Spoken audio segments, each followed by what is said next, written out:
Hi, GVS here. Suman TV ప్రేక్షకులకు నమస్కారం. ఈరోజు సెషన్లో నేను ఈ స్టాక్ మార్కెట్ అనాలిసిస్కి చాలా ఫ్రేమ్వర్క్స్ ఉన్నాయి. అందులో ఈఐసి మోడల్ అని ఒకటి ఉంది, ఎకానమీ, ఇండస్ట్రీ, కంపెనీ. సో ఈ మోడల్లో ఎకానమీ గురించి కూడా ఒక బ్రాడ్ ఐడియా ఉంటే చాలా యూస్ఫుల్గా ఉంటుంది. గజం కేవలం 4,500 రూపాయలతో 165 గజాల భూమి కేవలం 8 లక్షలు మాత్రమే. ఫర్ ఎగ్జాంపుల్, మనకి పర్ క్యాపిటల్ ఇన్కమ్స్ పెరుగుతున్న కొద్దీ మనం ఇంటర్నేషనల్ మార్కెట్స్లో కూడా ఇన్వెస్ట్ చేయడానికి అవకాశాలు వస్తూ ఉంటాయి. సో ఏ కంట్రీలో జీడిపి, గ్రాస్ డొమెస్టిక్ ప్రోడక్ట్ ఎలా ఉంది, ఏ కంట్రీలో గ్రోత్ ఉంది అనేది ఒక హై లెవెల్ సింపుల్ అండర్స్టాండింగ్ ఉన్నా కూడా యూస్ఫుల్గా ఉంటుంది. మనం ఎకనామిస్ట్ అవ్వాల్సిన అవసరం లేదు, that is a different field altogether, but broad understanding will help. So ఆ కాంటెక్స్ట్లో, ఈ ఎకానమీ కాంటెక్స్ట్లో మొన్న మనకి బడ్జెట్ కూడా జరిగింది కాబట్టి February 1st ఈ సందర్భంగా ఫస్ట్ ఈ జీడిపి అంటే ఏంటి, బేసిక్స్ నుంచి నేను అడ్వాన్స్ సెషన్స్ తీసుకోవడానికి నాకు ఈజీ అవుతుంది, అది నా ఆబ్జెక్టివ్. ఈ గ్రాస్ డొమెస్టిక్ ప్రోడక్ట్ అనేది ఎన్నో రకాలుగా మెజర్ చేయొచ్చు, బట్ ఎక్స్పెండిచర్ మెథడ్లో బేసిక్గా ఈ జీడిపి, గ్రాస్ డొమెస్టిక్ ప్రోడక్ట్ అనేది ఎప్పుడూ కూడా రియల్ టర్మ్స్లో మెజర్ చేస్తారు. రియల్ ఎందుకంటున్నానంటే, రియల్ టర్మ్స్లో పెరిగే ఉత్పత్తి, మన అవుట్పుట్ కొంత ఉంటుంది, ఇన్ఫ్లేషన్ వల్ల పెరిగే అవుట్పుట్ కొంత ఉంటుంది. అంటే రేట్స్ పెరుగుతాయి, అది ఇన్ఫ్లేషన్. అవుట్పుట్ పెరిగి వాల్యూ ఎడిషన్ పెరిగితే అది బేస్ లెవెల్ జీడిపి గ్రోత్ అంటారు, దాన్ని గ్రాస్ వాల్యూ యాడ్ అంటారు. సో మనం ఈ జీడిపి ఎప్పుడు గ్రాస్ డొమెస్టిక్ ప్రోడక్ట్ రియల్గా ఎంత ఉత్పత్తి పెరిగింది అనేది మెజర్ చేస్తారు. అది first definition of GDP definition. ఇది ఎలా మెజర్ చేస్తారో అనేది ఒక 3-4 కాంపోనెంట్స్ ఉంటాయి. అది కూడా ఒక ఐడియా ఉంటే బెటర్, సో దట్ మనకి ఏ ఏరియాలో బాగా చేస్తున్నాము, ఏ ఏరియాలో బాగా చేయట్లేదు అనేది ఒక ఐడియా వస్తుంది. సో మీరు జీడిపి ఎక్స్పెండిచర్ మెథడ్ చూసుకుంటే, ఫస్ట్ కన్జంప్షన్, దాని ఫార్ములా ఒకటి ఉంది, basic formula. Consumption plus investments plus government expenditure plus net exports. Net exports అంటే ఎక్స్పోర్ట్స్ మైనస్ ఇంపోర్ట్స్, జనరల్గా ఆ ఫిగర్ నెగిటివ్గా ఉంటుంది. సో కన్జంప్షన్ అనేది ప్రైవేట్ సెక్టర్ కన్జంప్షన్, మన అందరం కలిసి ఏదైతే ఖర్చు పెడతామో అది ప్రైవేట్ సెక్టర్ కన్జంప్షన్ ఉంటుంది. ఇన్వెస్ట్మెంట్ అనేది ప్రైవేట్ సెక్టర్ వాళ్ళు క్యాపిటల్ ఎక్స్పెండిచర్లో ఎంత ఇన్వెస్ట్ చేస్తున్నారు, అదొక ఇంపార్టెంట్ లెగ్. అంటే ప్రైవేట్ సెక్టర్ కంపెనీస్ క్యాపిటల్ ఎక్స్పెండిచర్లో వచ్చిన లాభాల్లో డివిడెండ్స్ అన్నా డిక్లేర్ చేస్తారు, లేకపోతే వాళ్ళకి గ్రోత్ ఛాన్సెస్ ఉంటే ప్లాంట్ అండ్ మెషినరీ కొని ఎక్స్పాన్షన్ ప్లాన్లో వెళ్ళారంటే అది capital expenditure. So private sector ఎంత క్యాపిటల్ ఎక్స్పెండిచర్ ఇన్వెస్ట్ చేస్తే అంత మంచిది గ్రోత్కి, బికాజ్ మన ఎకానమీ అంతా కూడా ప్రైవేట్ సెక్టర్ చేతుల్లో ఉంటుంది కాబట్టి అది మీకు ఇన్వెస్ట్మెంట్ లెడ్ గ్రోత్ అంటారు. అది కన్జంప్షన్ లెడ్ గ్రోత్ కూడా మన సిటిజన్స్ అందరూ కలిపి స్పెండ్ చేసేది. Private sector investment led growth. మూడో ఆస్పెక్ట్ గవర్నమెంట్ ఎక్స్పెండిచర్. గవర్నమెంటే అసలు వాళ్ళ బడ్జెటే ఎక్స్పెండిచర్ బడ్జెట్ ఉంటుంది. సో ఈ గవర్నమెంట్ ఎక్స్పెండిచర్ కూడా ఓవరాల్గా జీడిపి గ్రోత్కి చాలా ఇంపార్టెంట్ ఎలిమెంట్ అది. ఫర్ ఎగ్జాంపుల్, ఇప్పుడు ప్రైవేట్ సెక్టర్లో కెపాసిటీ యూటిలైజేషన్ను, ప్లాంట్ యూటిలైజేషన్ను సరిగ్గా లేకుండా ఉంటే ప్రైవేట్ సెక్టర్ వాళ్ళు ప్రాఫిట్స్ కోసం పనిచేస్తారు. సో వాళ్ళు ఎక్కువ ఇన్వెస్ట్మెంట్స్ చేయరు, ఎందుకంటే ఉన్న కెపాసిటీ సరిపోయిందని. అలాంటప్పుడు అది రెసెషనరీ ట్రెండ్. అలాంటప్పుడు గవర్నమెంట్ ఇంటర్వ్యూన్ అయ్యి వాళ్ళు స్పెండ్ చేయడం మొదలు పెడతారు. వాళ్ళు ఎలాంటి ఏరియాస్లో స్పెండ్ చేస్తారంటే infrastructure projects, roads, railways, ports, వాళ్ళు lakhs and crores స్పెండ్ చేసినా కూడా జీడిపి గ్రో అవుతుంది, ఎందుకంటే వాళ్ళ ప్రాజెక్ట్స్కి కాంట్రాక్ట్స్ వచ్చి ప్రైవేట్ సెక్టర్కి అక్కడి నుంచి లేబర్, ఎంప్లాయ్మెంట్ అన్నీ పెరిగి ఓవరాల్గా అవుట్పుట్ పెరుగుతుంది. So public consumption, private sector investments, government expenditure, ఈ 3 ఇంపార్టెంట్ లెగ్స్ ఆఫ్ జీడిపికి గ్రోత్కి. ఫోర్త్ కాంపోనెంట్ ఏమిటంటే నెట్ ఎక్స్పోర్ట్స్. అంటే ఎక్స్పోర్ట్స్ ఎంత చేస్తున్నాం, ఇంపోర్ట్స్ ఎంత చేస్తున్నాం. జనరల్గా మనకున్న సిచ్యువేషన్కి imports are higher than exports, అందుకని అది ఎప్పుడు మైనస్లో ఉంటుంది. నెట్ ఎక్స్పోర్ట్స్ ఆ ఫిగర్ ఎప్పుడు కూడా మైనస్లో ఉంటుంది. సో అది మనకి డౌన్వర్డ్ ప్రెషర్ అనమాట. మన అవుట్పుట్ అంటే ఖర్చు లాభ నష్టాలు చూసుకుంటే అది డౌన్వర్డ్ ప్రెషర్ ఉంటుంది కొంత. సో అది బేసిక్గా జీడిపి రియల్ టర్మ్స్లో మెజర్ చేస్తూ, అది ఇప్పుడు జీడిపి 7% పెరిగింది అంటే 100 రూపీస్ ఉండే అవుట్పుట్ నెక్స్ట్ ఇయర్కి 107 రూపీస్ నిజంగా మనం చేసాం. నామినల్ టర్మ్స్లో అంటే ఇన్ఫ్లేషన్ యాడ్ చేస్తే అది 115 అవ్వచ్చు. సో కంపెనీస్కి రెవెన్యూస్ అవన్నీ కూడా నామినల్ టర్మ్స్లో ఉంటాయి కాబట్టి వాళ్ళు రిపోర్ట్ సో జీడిపి గ్రోత్కి రెట్టింపు నార్మల్గా ప్రైవేట్ సెక్టర్లో గ్రోత్ రావడానికి, నామినల్ గ్రోత్ రావడానికి అవకాశాలు ఉంటాయి. అది చాలా ముఖ్యమైన పాయింట్. ఎందుకంటే అప్పుడప్పుడు చెప్తూ ఉంటారు హెచ్డిఎఫ్సి టాప్ మేనేజ్మెంట్ వాళ్ళు కానీ ఏ కంపెనీని చూసినా ఇండియన్ ఎకానమీ జీడిపి కనుక 7% గ్రోత్లో ఉంటే రియల్ టర్మ్స్లో మా గ్రోత్ 15%లో ఉంటుంది అని. సో అప్పుడు మనకి అది యూస్ఫుల్ ఇండికేటర్.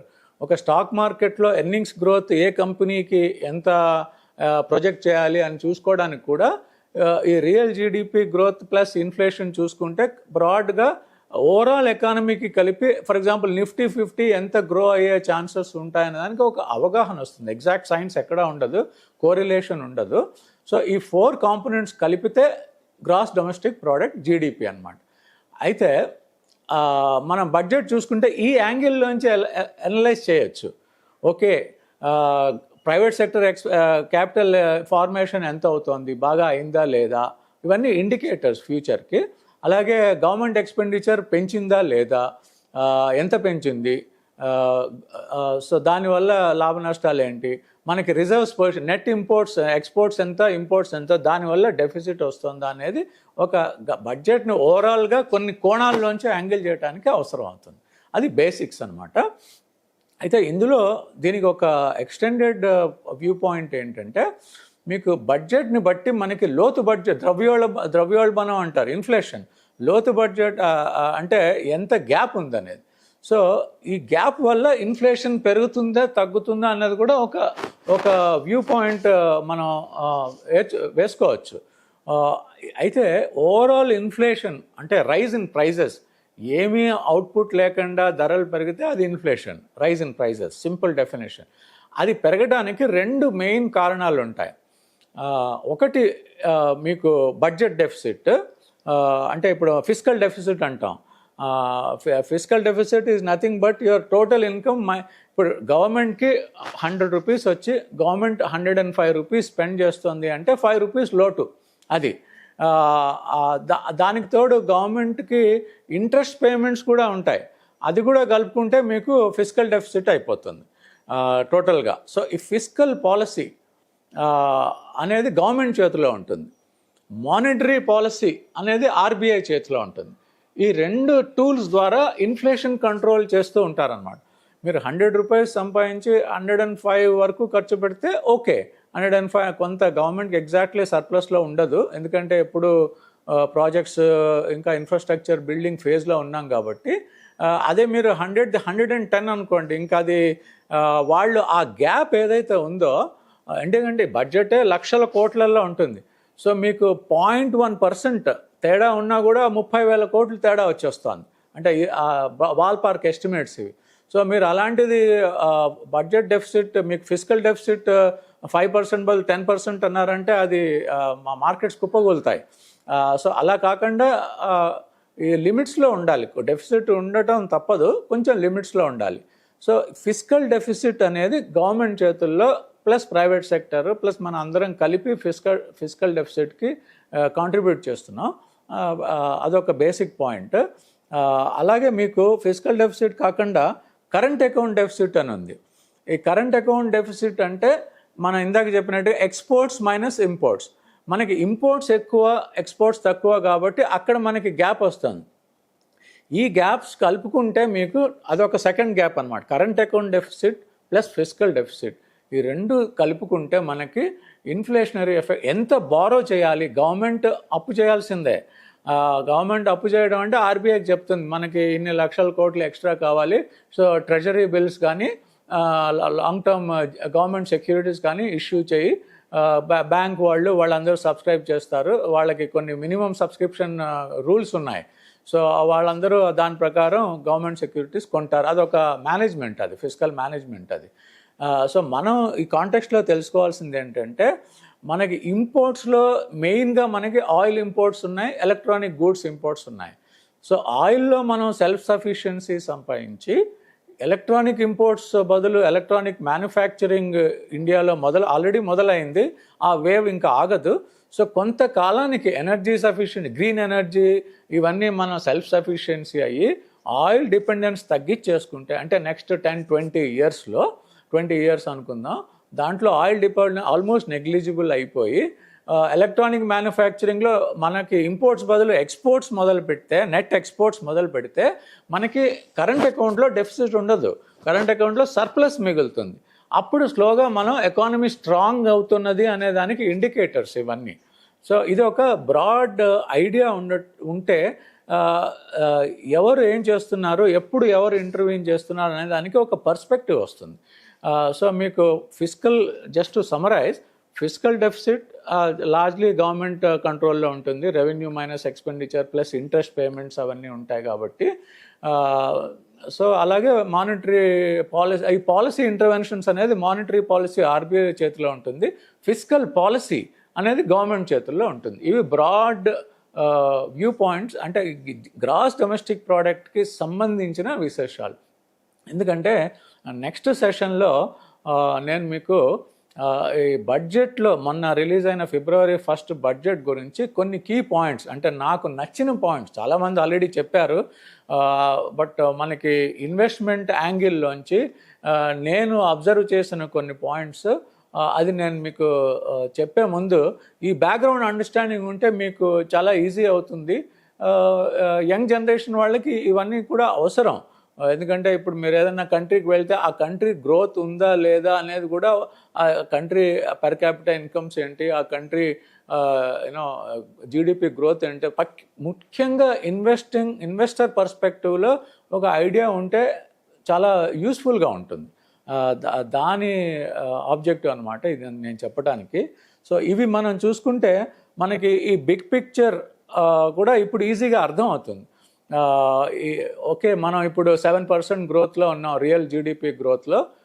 ఒక 5% ఇన్ఫ్లేషన్ యాడ్ చేసుకుంటే 12% అవుతుంది. సో యావరేజ్న 5+5 10 వేసుకున్నా కూడా ఇప్పుడున్న $3.5 ట్రిలియన్ నామినల్ జీడిపి నెక్స్ట్ 25 సంవత్సరాల్లో ఎంత అవుతుంది అని లెక్కలు మీరు చిన్నగా చక్రవడ్డీ లెక్కలు వేసినా కూడా, కాంపౌండింగ్ ఫార్ములా ప్రకారం we're talking about $30 to $35 trillion economy potential opportunity మన కంట్రీకి ఉంది. సో అప్పుడు మనకి ఏదైతే మిస్టరీగా అందరూ పెద్ద పెద్ద నంబర్స్ మాట్లాడుతున్నారో డీమిస్టిఫై చేస్తే 10% గ్రోత్ పర్ యానం, మీ శాలరీస్ 10% పెరిగాయి అంటే మీకు అర్థమవుతుంది. అలాగే కంట్రీ 10% నామినల్ టర్మ్స్లో, అంటే 5% 7% రియల్ గ్రోత్, ఒక 5% ఇన్ఫ్లేషన్ పెరిగినా 12% పెరిగామంటే అద్భుతంగా ఉంటుంది. అది ఇంకా వరల్డ్లో ఉన్న కంట్రీస్ అన్నీ వచ్చి మన కంట్రీలో ఇన్వెస్ట్ చేయడం మొదలు పెడతాయి. So opportunity is real and big. వీటికి స్టాక్ మార్కెట్కి లింక్ ఉండదు. స్టాక్ మార్కెట్లో క్రాష్ అవ్వటం, అప్స్ అండ్ డౌన్స్, అది వేరే చాప్టర్. ఏవైతే కాస్ట్లీ అయ్యాయో అవి పడుతూ ఉంటాయి. బట్ ఎకానమీ పర్స్పెక్టివ్గా చూసుకుంటే ఈ కొన్ని యాంగిల్స్ నుంచి మనం విశ్లేషణ చేసుకుంటే మనకి ఓకే, పడ్డా కూడా ఫ్యూచర్లో పొటెన్షియల్ ఉంది కాబట్టి అని మనకి నమ్మకం కలిగితే మనకి కొంచెం భయం తగ్గుతుంది అసలు ఇన్వెస్టింగ్ యాంగిల్స్లో చూసుకుంటే. So that is the purpose of ఈ సెషన్ పర్పస్ అది. Thank you very much.